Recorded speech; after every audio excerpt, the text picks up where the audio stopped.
لیکن اس وقت تک ان کا اعزاز یہ ہے کہ اس ملامت اور لعن طعن میں شریک ہوں جو منجی نے رد کیے جاتے وقت دنیا کے ہاتھوں صحیح تھی۔ ایک عالم خبردار کرتا ہے کہ اگر ہم بادشاہ کے تاج پہننے سے پہلے خود تاج حاصل کرنے کی کوشش کرتے ہیں تو یہ بدترین بے وفائی ہے۔ تو بھی کرنتھس میں بعض مسیحی یہی کچھ کر رہے تھے۔ رسول تو مسیح کی ملامت اٹھا رہے تھے، لیکن کرنتھس کے مسیحی اسودہ اور دولت مند اور معزز تھے۔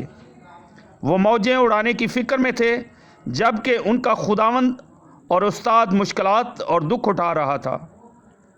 رسم تاج پوشی کی تقریب میں امرا اور نواب اس وقت تک تاجک یعنی چھوٹے تاج نہیں پہن سکتے جب تک بادشاہ کو تاج نہ پہنا دیا جائے۔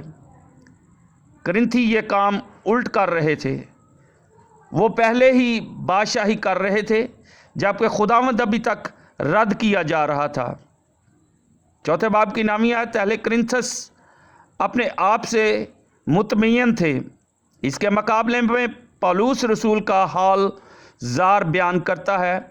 وہ یہ تصویر پیش کرتا ہے کہ رسولوں کو اکھاڑے میں جنگلی درندوں کے ساتھ ڈال دیا گیا ہے اور وہ فرشتوں اور آدمیوں کے لیے ایک تماشا بن گئے ہیں۔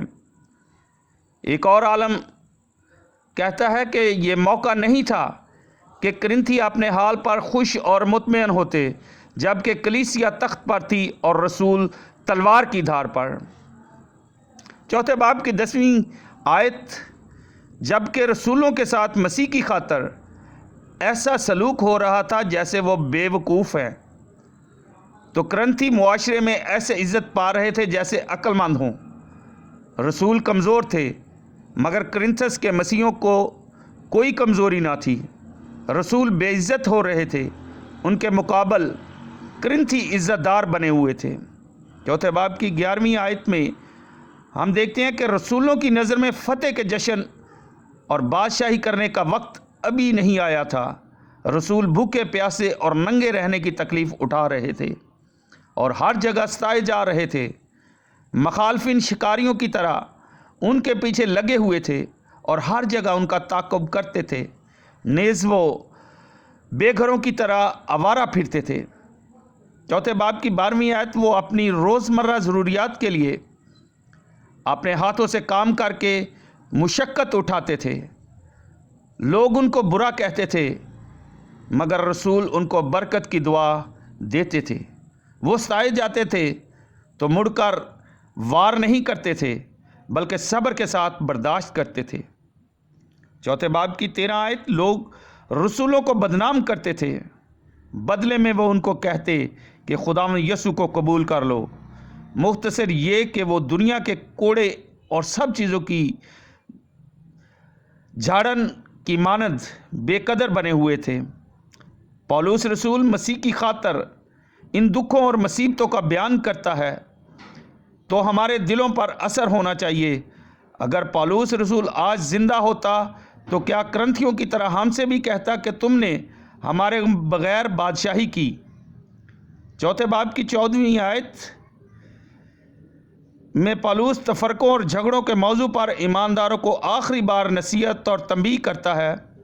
اسے احساس ہے کہ میں طنزیہ انداز میں بات کر رہا ہوں، اس لیے وہ وضاحت کرتا ہے کہ میں تمہیں شرمندہ کرنے کے لیے یہ باتیں نہیں لکھتا، بلکہ اپنے پیارے فرزند جان کر تم کو نصیحت کرتا ہوں۔ وہ کسی تلخی کے باعث ان سے مخاطب نہیں ہے، بلکہ دل سے چاہتا ہے کہ ان کی روحانی اصلاح اور ترقی ہو۔